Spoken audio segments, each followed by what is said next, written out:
بسم اللہ الرحمن الرحیم۔ السلام علیکم۔ معمولاتی گپ شپ ذیشان عادل کے ساتھ ایک اور ایپیسوڈ میں آپ سبھی سننے والوں کو بہت ساری دعاؤں کے ساتھ خوش آمدید۔ جناب، بہت سارے ٹاپکس ہم اب تک ڈسکس کرتے رہے ہیں۔ بہت شکریہ کہ آپ نے وقتاً فوقتاً مختلف ٹاپکس کو پسند بھی کیا، اپنی سجیشن سے بھی نوازا اور پسندیدگی کا بھی اظہار آپ کی طرف سے ہوتا رہا۔ جناب، فلسطین اور آپ جانتے ہیں کہ اسرائیل کے درمیان، انفیکٹ اسرائیل اور حماس کے درمیان، فلسطین اور انفیکٹ حماس کا بھی اتنا زیادہ سپورٹ نہیں ہے دنیا میں۔ وہ صرف ایک جس کو کہتے ہیں، ماضی میں کہا کرتے تھے، چھاپا مار کارروائی۔ تو یہ چھاپا مار کارروائی ٹائپ کا سلسلہ ہے جو کہ اس وقت ہو رہا ہے، اور اگر مسلم دنیا کی طرف سے مذمتی بیانات سے آگے بڑھ کر اور عملی طور پر کچھ نہ کیا گیا تو یہ بہت زیادہ کوئی عرصے تک نہیں سسٹین کر سکیں گے انفارچونیٹلی، اور اس کا الٹیمیٹلی فائدہ جو ہوگا وہ اسرائیل کو ہی ہوگا۔ اگر ہم حقائق کے سامنے رکھ کر بات کریں، جذباتیت کو تھوڑا سا سائڈ پر کر دیں، تو جو حقائق ہیں وہ یہی ہیں کہ اگر جیسا کہ میں نے عرض کیا کہ اگر باقی اسلامی دنیا کی طرف سے یہ مذمتی بیانات کے علاوہ یا اپیلوں کے علاوہ اس سے بڑھ کر اور کچھ نہیں ہوتا تو پھر بہت عرصے تک یہ جنگ سسٹین نہیں کر سکے گا حماس یا حزب اللہ، اور اس کے بعد اسرائیل کو ایک ٹکٹ مل جائے گا جو آلریڈی آپ دیکھ رہے ہیں مغربی دنیا خصوصاً امریکہ کی طرف سے مکمل سپورٹ کا اظہار بھی ہو رہا ہے اور ساتھ بھی دیا جا رہا ہے۔ ویئرایز دوسری طرف ہم جانتے ہیں کہ جو کچھ ہو رہا ہے وہ ظلم ہو رہا ہے غزہ کے اندر، لیکن اسلامک دنیا کے جو کرتا دھرتا ہیں وہ کچھ بھی مذمتی بیانات یا اپیلوں سے آگے اور کچھ کرنے کو نہ تیار ہیں نہ وہ کرنا چاہتے ہیں۔ اینڈ ٹو بی آنیسٹ، اگر وہ کچھ تیار ہوتے، عرب ممالک کی بات ہو رہی ہے، تو اسرائیل کبھی بنتا ہی نہیں۔ اگر آپ تاریخ کا مطالعہ کریں تو اسرائیل کو بنانے کی بہت ساری وجوہات ہیں، جن میں ایک بہت بڑا افسوسناک امر جو ہے وہ اس ریجن میں موجود تمام عرب ممالک کا رویہ تھا، اور پھر اس کے بعد اس کا قائم رہنا بیچوں بیچ ہر طرف سے عرب کی سرزمین سے گھرے ہونے کے باوجود۔ تو یہ سب کچھ واضح کرتا ہے کہ اس جنگ کا انجام الٹیمیٹلی کیا ہوگا، اور اس کو ہم پھر ریلیٹ کرتے ہیں حضور پاک صلی اللہ علیہ وآلہ وسلم کی جو احادیث پاک ہیں جو قرب قیامت کے حوالے سے ہیں، اور آج کا میرا ٹاپک بھی یہی ہوگا۔ قرب قیامت، قیامت کب آئے گی، اس کے بارے میں کہیں بھی واضح طور پر کچھ بھی نہیں بتایا گیا۔ بہت بڑی بڑی نشانیاں بتا دی گئیں، یہ ہو جائے گا، یہ ہو جائے گا۔ ایک موقع پر حضور پاک صلی اللہ علیہ وآلہ وسلم نے یہ تک فرمایا کہ میری بعثت اور قیامت اس طرح جڑے ہوئے ہیں، یہ دو انگلیاں۔ اس سے آگے چل کر میں ایک اور بات بھی آپ کے ساتھ کروں گا۔ تو جناب، اب بے عملی کا ایک مظاہرہ یہ نہیں ہو سکتا کہ جی چونکہ حضور پاک صلی اللہ علیہ وآلہ وسلم نے ارشاد فرمایا تھا تو یہ جو کچھ ہو رہا ہے یہ تو ہونا ہی تھا۔ نہیں، ایسا کچھ بھی نہیں ہے۔ میرے اور آپ کے عمل اور بے عملی کا اپنا اپنا جزا اور سزا وہ ہم بھگتیں گے۔ ایسا نہیں ہے کہ ہم صرف یہ کہہ کر جان چھڑا لیں گے کہ نہیں جی وہ تو حضور کی حدیث تھی، کیونکہ یہ سب کچھ ہونا ہی تھا تو وہ ہو رہا ہے۔ خیر، اسلامی دنیا کے عوام تو کسی حد تک پھر بھی کچھ نہ کچھ کر ہی رہے ہیں، اپنے اپنے لیول پر احتجاج کرنا جو ان کے اختیار میں ہے، جو ہمارے اختیار میں ہے، وہ ہم کر رہے ہیں۔ اپنی تسلی کے لیے کہہ لیں یا واللہ عالم آپ کیا اس کو نام دیں گے، میرے خیال میں عمل کی بہت زیادہ ضرورت ہے۔ بہرحال اب بات کرتے ہیں جی آخری جنگوں کے حوالے سے۔ ایک پورا باب ہے احادیث کی کتب میں جس میں کہ ایک اور جا کر آتا ہے جس کو انگریز یا ویسٹرن ممالک کہتے ہیں آرماگیڈن، ہم کہتے ہیں الملحمۃ العظمیٰ، یہ کہا گیا ہے۔ ٹھیک ہے، سب سے بڑی جنگ، بہت بڑی جنگ، اور یہ ہونی ہے۔ اس کے بارے میں حضور پاک صلی اللہ علیہ وآلہ وسلم نے اس کی خونریزی کے بارے میں، میرے ذہن میں دو حدیثیں ہیں جو فرمائی کہ اتنا خون بلڈ شیڈ ہوگا، اتنا خون بہے گا کہ اگر کسی باپ کے 100 بیٹے ہیں تو ان میں سے 99 مارے جائیں گے۔ اور دوسری ایک اور جگہ فرمایا کہ اتنا زیادہ خون بہے گا زمین کے اوپر کہ ایک پرندہ جو صفائی پسند ہوگا وہ اڑتا جائے گا، اڑتا جائے گا، اڑتا جائے گا، اور وہ کوئی جگہ تلاش کرے گا کہ کہیں بیٹھوں جہاں پر صاف زمین ہو، خون سے پاک ہو، لیکن اس کو کوئی ایسی زمین نہیں ملے گی، اور آخر میں وہ تھک ہار کر گرے گا، اور گرے گا تو تب بھی ایک لاش پر گرے گا۔ اللہ ہمیں، ہماری نسلوں کو، آپ کو، آپ کی نسلوں کو ایسے کسی بھی طوفان سے، ایسے کسی بھی کیا کہیں اس کو، بہت بڑی ایک مصیبت سے محفوظ رکھے۔ لیکن کیا ہم اور آپ تیاری کر رہے ہیں؟ اچھا، یہ بڑے مزے کا ٹاپک رہے گا کہ میں اور آپ تیاری کر رہے ہیں۔ اپنی تیاری کو کمپیئر کریں ان لوگوں سے جو ہم ہر چیز کی برائی کا ذمہ دار انہیں قرار دیتے ہیں۔ میں بات کر رہا ہوں یہودیوں کی۔ یہودیوں نے بڑی چالاکی سے پہلے جو عیسائی حضرات ہیں انہیں ان کے مذہب سے بیزار کیا۔ مطلب لندن، امریکہ، آپ کو ایک بڑی وسیع اکثریت ملے گی جن سے آپ پوچھیں کہ آپ کسی اللہ پر، کسی خدا پر، کسی بنانے والے پر یقین رکھتے ہیں، تو وہ کہیں گے نہیں ایسا کچھ بھی نہیں ہے۔ لیکن آپ کسی یہودی سے کبھی پوچھیں تو وہ کبھی بھی انکار نہیں کرے گا، ٹھیک ہے۔ اچھا، یہودی اور زائنسٹ میں بھی فرق ہے۔ یہ بالکل وہی فرق ہے جو کہ ایک ایسے آپ کیا کہیں گے، شدت پسند تو میں اسلام کے ساتھ جوڑنا مناسب نہیں سمجھتا، کیونکہ اگر صحیح اسلام پر شدت کے ساتھ میں اور آپ عمل کریں تو ہم رحمت بن جائیں گے، انسانیت کے لیے ہی کیا، ساری بنی نوع انسان کے علاوہ جو اللہ کی دوسری مخلوقات ہیں ان کے لیے بھی۔ کیونکہ کوئی بھی مذہب، اللہ کا کوئی بھی دین، وہ بے شک عیسائیت ہو، وہ بے شک یہودیت ہو، وہ انسانیت سے ہٹ کر بات نہیں کرتی۔ ہمیں آج کل بڑا اپنے فلموں میں، ڈراموں میں، میڈیا پر یہ بہت دیکھا ہوگا کہ جی چھوڑیں جی، مذہب سے بڑا ہے انسانیت۔ تو مجھے کوئی مذہب بتائیں جو انسانیت نہیں سکھاتا۔ سب مذاہب ایسے ہیں جو انسانیت کی بات کرتے ہیں، وہ تو بتاتے ہیں۔ کون سا مذہب کہے گا کہ چوری جائز ہے؟ کون سا مذہب کہے گا کہ بے سبب قتل جائز ہے؟ کون سا مذہب کہے گا کہ آپ لوگوں کی عزتوں کو سے کھیلنا شروع کر؟ کوئی بھی مذہب نہیں کہتا۔ کوئی بھی، میں یہ اضافہ کر دیتا ہوں، کوئی بھی آسمانی مذہب ایسا کبھی بھی کہہ ہی نہیں سکتا ہے۔ تو پھر یہ باتیں کہاں سے آ جاتی ہیں؟ پھر یہ کہ یہ کتنا اسمارٹ پلے کیا یہودیوں نے کہ بڑا ہر کوئی جانتا ہے، جو پریکٹسنگ کرسچنز ہیں انہیں بھی پتہ ہے کہ وہ انتظار کر رہے ہیں حضرت مسیح کا، مسلمان بھی انتظار کر رہے ہیں حضرت مسیح کا۔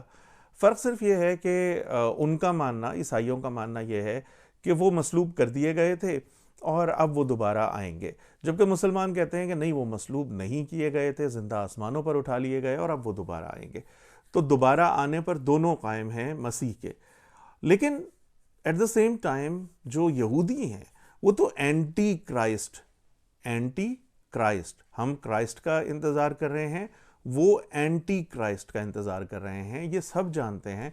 لیکن کرائسٹ اور اینٹی کرائسٹ کو ماننے والے وہ ایک کیسے ہو گئے؟ اگر ہم ماضی کو تھوڑی دیر کے لیے بھول بھی جائیں کہ حضرت عیسیٰ علیہ السلام کو مصلوب کس نے کیا؟ ان کو نبی تو مانتے نہیں تھے یہودی، اور پھر ان کی نظر میں تو جو حضرت عیسیٰ ہیں وہ تو جائز اولاد ہی نہیں ہے، نعوذ باللہ نعوذ باللہ۔ ہمارا تو قرآن گواہی دیتا ہے کہ حضرت مریم جو ہیں وہ پاک صاف تھیں۔ اب اس کے بعد عیسائیوں کو تو مسلمانوں کے زیادہ قریب ہونا چاہیے تھا، لیکن وہ عیسائی جو ہیں وہ دور ہیں اسلام سے، اور مکمل آپ بائیڈن کا بیان بار بار دیکھ لیں، ہم کھڑے ہیں اسرائیل کے ساتھ، ہم کھڑے ہیں۔ تو یہ بڑا اسمارٹ پلے ہے اسرائیل کا۔ زائنسٹ بیسیکلی یہ وہ لوگ ہیں جو جن سے ہمیں زیادہ ایشوز ہوتے ہیں۔ جو یہودی ہیں، جو اپنی حضرت موسیٰ علیہ السلام کی شریعت پر عمل کرنے والے ہیں، ان سے تو ہمارا کبھی بھی کوئی ایسا اختلاف اس طرح کا نہیں رہا۔ حالانکہ قرآن نے واضح طور پر کہہ دیا تھا کہ یہودی جو ہیں وہ تمہارے حق میں نصرانیوں کی نسبت زیادہ برے ثابت ہوں گے۔ یہ زائنسٹ وغیرہ جو زیادہ اپنے آپ کو جو چاہتے ہیں کہ ساری دنیا پر ان کی حکومت ہو جائے۔ اچھا جناب، اب ہم بات کرتے ہیں آج کے ٹاپک کے اوپر کہ قیامت کب آئے گی۔ تو اس کے حوالے سے بہت ساری باتیں ہیں۔ اب یہ جو کچھ بھی میں بتانے جا رہا ہوں، بولنے جا رہا ہوں، یہ ٹوٹل حضور پاک کی احادیث کی روشنی میں میرا اپنا خیال ہے، نتیجہ اخذ کیا ہے۔ غلط بھی ہو سکتا ہے، صحیح بھی ہو سکتا ہے۔ آپ اس کو جھٹلا بھی سکتے ہیں، آپ اس کو مان بھی سکتے ہیں۔ میں نے مختلف علماء سے اس کے حوالے سے بات کی تو مجھے کافی اچھا رسپانس ملا، اور ان کا یہی کہنا ہے کہ ہاں باتوں میں لاجک تو فیل ہوتی ہے، تو اسی لیے میں ہمت کر رہا ہوں کہ یہ آپ کے سامنے پیش کروں۔ بات کا آغاز یہاں سے کرتا ہوں کہ آلموسٹ حضور پاک صلی اللہ علیہ وسلم کی جو ہجری ہے یا نبوت ہے، نبوت سے شروع کر لیتے ہیں۔ ہمارا کیلنڈر تو ہجری کیلنڈر ہے، لیکن نبوت سے شروع کرتے ہیں تو 13 سال کی یہ زندگی ایڈ کرنی ہوگی ہمیں اپنے کیلنڈر کے اندر۔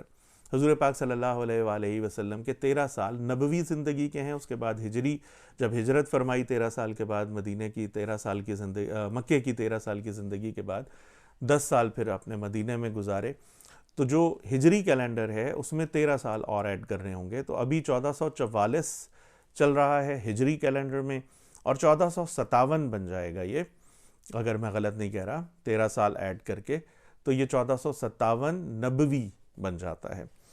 اب جناب حضرت موسیٰ علیہ السلام، اب یہ جو باتیں ہیں یہ ٹوٹل ہسٹری سے ریلیٹڈ ہیں، اس کا کسی ریلیجن سے کوئی ایز سچ لینا دینا نہیں ہے۔ ہاں حوالے میں ضرور احادیث کے دوں گا، کیونکہ جس چیز کے بارے میں حضور نے نہیں فرمایا، اللہ نے نہیں فرمایا، تو یقیناً ہم بھی اس کے بارے میں بات کرنے کے زیادہ اہل نہیں ہیں یقین کے ساتھ، لیکن اشارے دیے جاتے ہیں قرآن میں بھی اور احادیث پاک میں بھی۔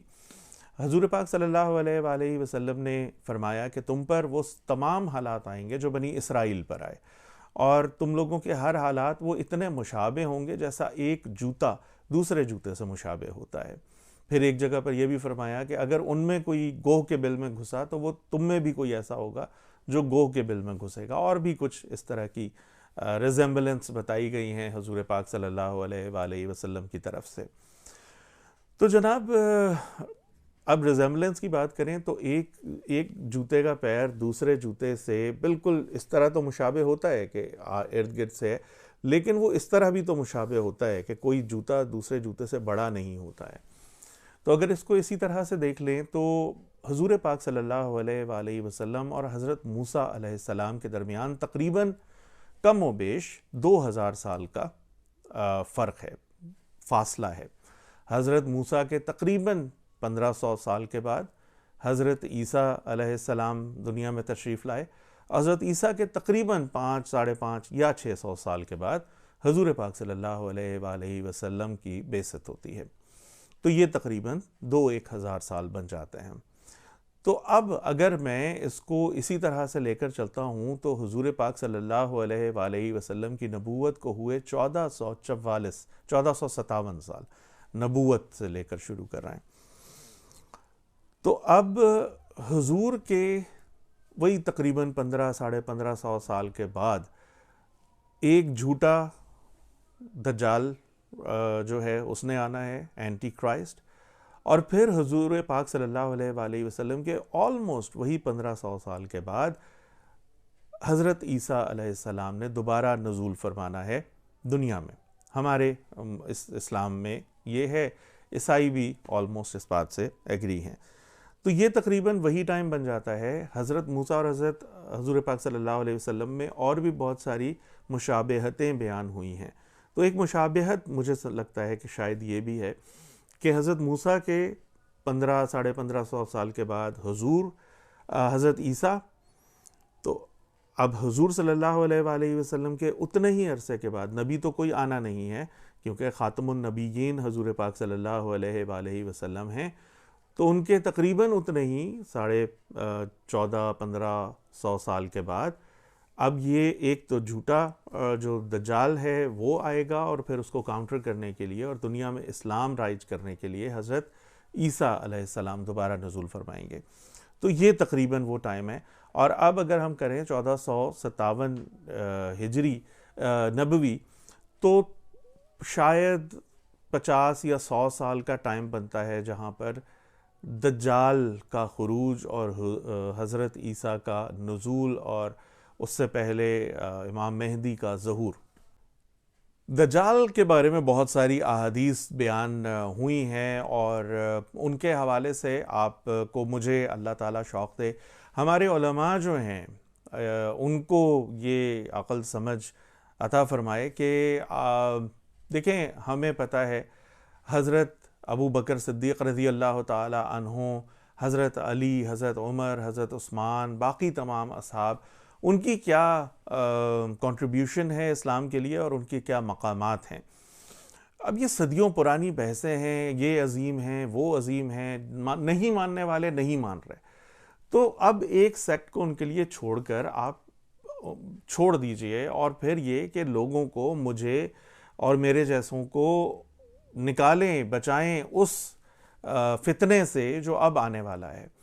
ہم نے یہ چیزیں بالکل سائڈ پر کر کے، ہمیں پتہ ہے جی ربیع الاول میں یہ بیان آنے والا ہے، ربیع الثانی میں یہ بیان آنے والا ہے، محرم میں یہ بیان آتا ہے، رجب میں یہ ساری باتیں ڈسکس ہوتی ہیں، سفر میں یہ ساری باتیں ڈسکس ہوتی ہیں، سب لوگ جانتے ہیں کہ ہر مسجد کے ممبر سے یہی سب کچھ ہو رہا ہے۔ کیا ایجوکیٹ کرنے کا سلسلہ ہو رہا ہے؟ کیا یہ جو لوگ ہیں جو مسجدوں میں اللہ نے ان کو چوز کیا ہے، سلیکٹ کیا ہے، تو کیا ان پر یہ بھی ذمہ داری نہیں ہے کہ وہ آگاہ کریں لوگوں کو کہ بھئی حضور پاک صلی اللہ علیہ وسلم نے فتنوں کے دور کے بارے میں کیا کچھ ارشاد فرمایا اور فتنوں سے بچنے کے لیے کیا کیا انتظامات ہیں؟ نہیں جی، ہم تو اپنے مسالک کی عظمتوں کو بیان کرنے سے باہر ہی نہیں نکل رہے ہیں۔ ٹھیک ہے، یہ سب کچھ بھی ہے ہی، ایک پارٹ ہے، کیا کر سکتے ہیں۔ بہرحال جی دجال کے حوالے سے بہت ساری باتیں بتائی گئی ہیں، آگ برسائے گا اپنے دشمنوں پر اور اپنے جو دوست ہیں ان کے لیے زندگی آسان کرتا چلا جائے گا۔ میرے آپ کے سامنے ہیں کیا کیا کچھ ہو سکتا ہے اگر ہم سائنس کو اور اسلحوں کی بڑھتی ہوئی کھپت کو دیکھ کر سوال کرتے ہیں۔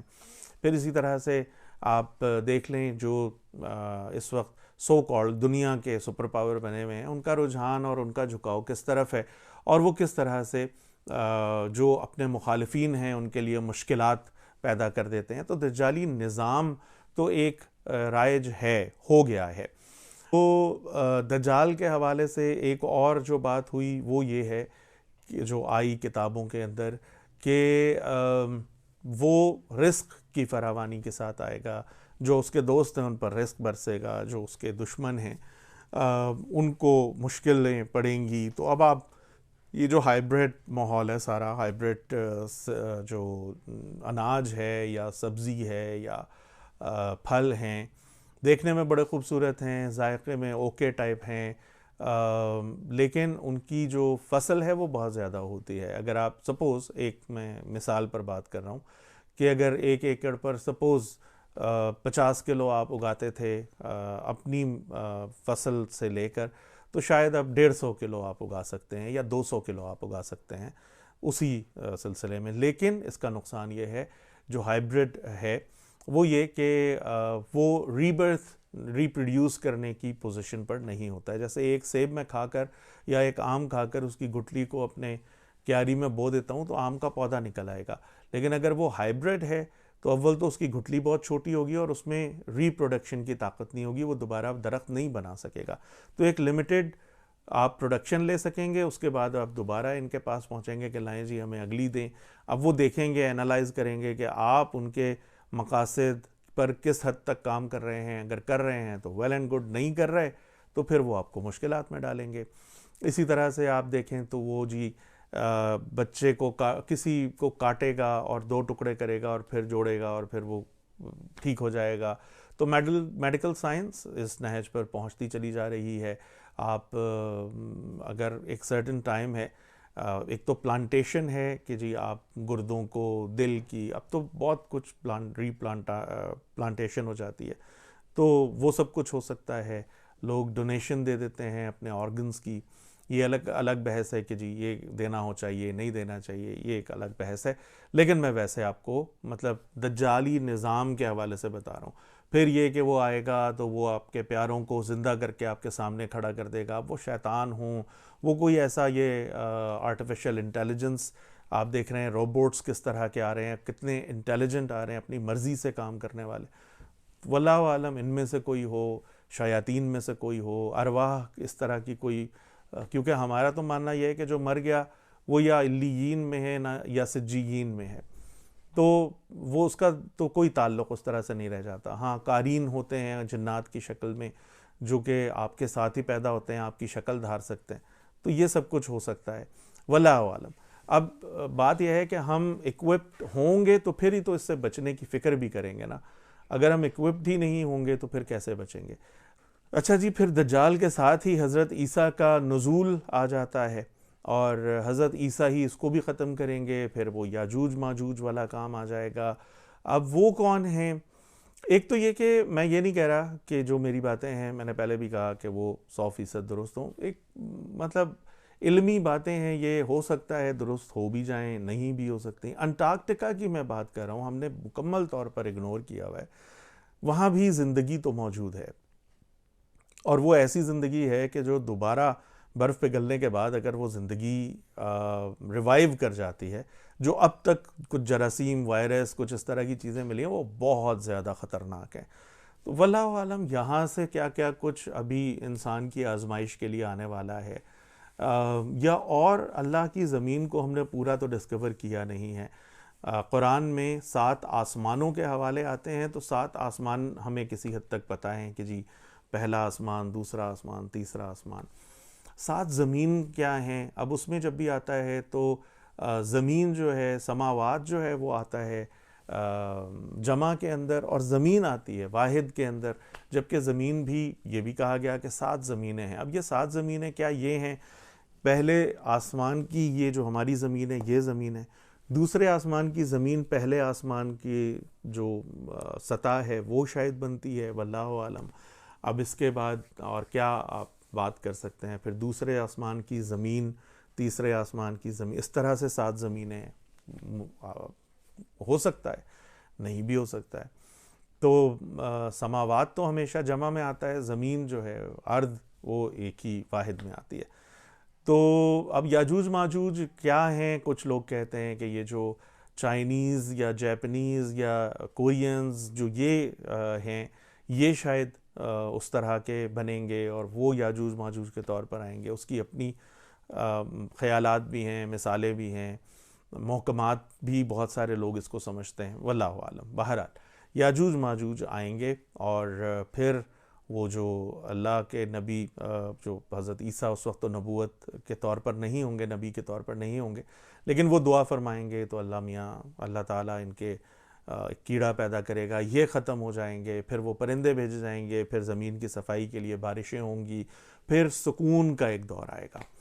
پوری دنیا کے اندر اسلام کا بول بالا ہوگا, اور سب کچھ امن آشتی کے ساتھ سب رہیں گے. حضرت عیسیٰ اپنی ایک عمر گزاریں گے, شادی ہوگی, اولاد ہوگی, پھر ان پر بھی موت وارد ہوگی. اس کے بعد اب یہ سارا دیکھیے گا جو میں نے بتایا آپ کو, تقریباً آپ سمجھیں 1600 نبوی یا 1650 نبوی, یہ سب کچھ ہونے کا ٹائم شاید. دیکھیں میں بار بار یہ بات اس لیے کر رہا ہوں کہ کوئی اٹھ کر کہہ دے آپ کے در سے, تو یہ علمی باتیں ہیں جی, ہو سکتا ہے غلط ہو سکتا ہے صحیح ہوں, سوچنے پر ہمیں پابندی نہیں ہے. ہمیں تو کہا گیا ہے کہ سوچو, ہاں ایمان رکھو, ایمان کو مستحکم رکھو, لیکن سوچو. تو میں نے جو بہت کچھ سوچا وہ میں آپ کے سامنے پیش کر رہا ہوں. تو یہ تقریباً دجال کا خروج میں نے آپ کو بتایا, اگلے 50 یا 100 سال کے اندر شاید دجال کا خروج. اس سے پھر حضرت امام مہدی کا ظہور اور حضرت عیسیٰ کا نزول, ٹھیک ہے. پھر اس کے بعد ان کا خاتمہ, یہ دجال اور دجال کے ساتھ جو سارے یہ یہودی ہیں. حضور پاک صلی اللہ علیہ وسلم کی حدیث پر ہمیں یقین بہت زیادہ ہو یا نہ ہو, لیکن یہودیوں کو بہت ہے. وہ جو غرقد ہے میرے خیال میں درخت, جو کہ حضور پاک صلی اللہ علیہ وسلم نے فرمایا کہ یہ وہ واحد ہے جو پناہ دے گا انہیں, تو یہ جنگل کے جنگل اگا رہے ہیں اس کے. کیوں؟ کیونکہ ان کو یقین ہے.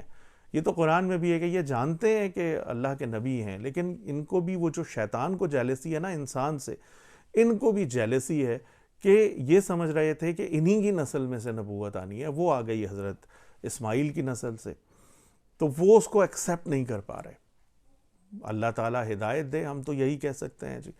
اچھا, اس کے بعد جب حضرت عیسیٰ کا انتقال ہو جائے گا تو یہ 200, 250, 300 سال کا, چلیں 1700 تک اگر لگا لیتے ہیں آپ, یا 1650, تو میرا اندازہ 1690 کا بنتا ہے. تو آپ اس کو تھوڑا اونچ نیچ کے ساتھ لگا لیں. تو اس کے بعد 250-300-400 سال کا ٹائم وہی ٹائم ہوگا کہ جس وقت سارا بگاڑ دنیا میں آئے گا. آپ دیکھیں ایک نبی سے دوسری نبی حضرت عیسیٰ کے جانے کے تقریباً 500-550 سال کے بعد حضور پاک صلی اللہ علیہ وآلہ وسلم کی بعثت ہوئی تو انسانیت کس نہج پر پہنچ چکی تھی. تو حضرت عیسیٰ جب تشریف لے جائیں گے تو تقریباً ایسا ہی ٹائم پڑتا ہے کہ دوبارہ انسانیت، کیونکہ قیامت جو کہا جاتا ہے کہ قیامت سے پہلے اللہ تعالیٰ ایک ایسی ہوا چلائیں گے کہ جو بھی مومنین ہیں جن کے دل میں اتنا سا بھی ذرہ بھر بھی ایمان ہے ان کو وہ موت دے دے گا. اس کے بعد جو قیامت کی سختی ہے وہ مسلمانوں پر نہیں آئے گی، قیامت موت کی صورت میں وارد ہو جائے گی.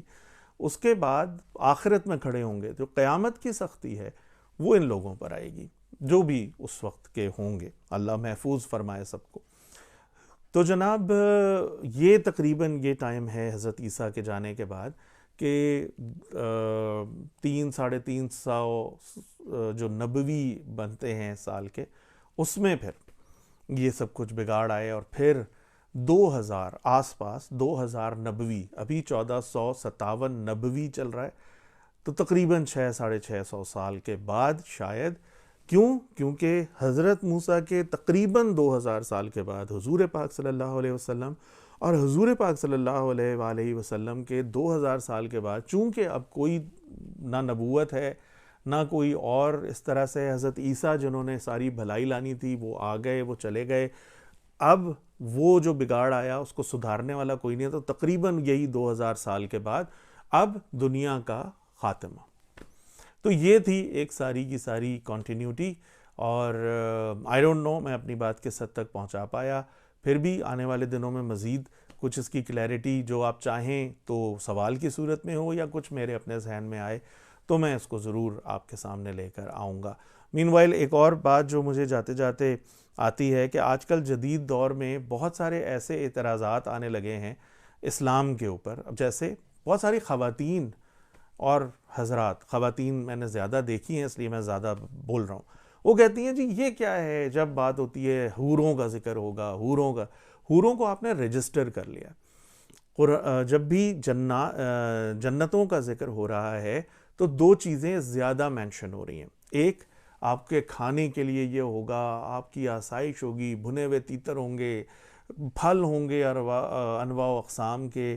چونکہ ہمارا ذہن محدود ہے، ہم اب جو بہت بڑے فلسفی گئے ہیں دنیا سے، بہت بڑے بڑے فلسفی، وہ کوئی بھی آپ ان کا نام لے لیں، ارسطو ہیں، کنفیوشس ہیں، اور جتنے بھی ہیں، تو ان سب نے کسی نے کچھ، لیکن انہوں نے یہ کہا کہ دو جذبات ایسے ہیں جو انسان سے عمل کروانے پر اختیار رکھتے ہیں. ایک بھوک ہے، احساس اس کا کہ اس کو اگر بھوک لگ رہی ہے اور اس کو بھوک پر کنٹرول نہیں ہو رہا ہے اور اس کا ایمان بھی کچھ ڈھل مل سا ہی ہے تو پھر وہ کچھ بھی کرے گا، وہ قتل بھی کرے گا، وہ ڈاکہ بھی ڈالے گا، وہ کچھ بھی کر سکتا ہے اپنی بھوک کو مٹانے کے لیے، اپنے بچوں کی بھوک کو مٹانے کے لیے وہ کسی بھی حد تک جائے گا.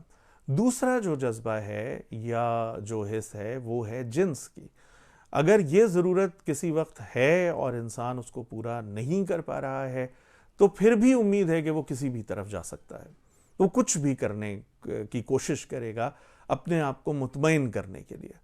تو انہی چیزوں کو ایڈریس کر کے جنتوں کا ذکر کر دیا گیا. جنت کا شاید یہ صرف وہی ایک 5% یا 2% کا حصہ ہوگا جو ہماری سمجھ میں آ سکتا ہے.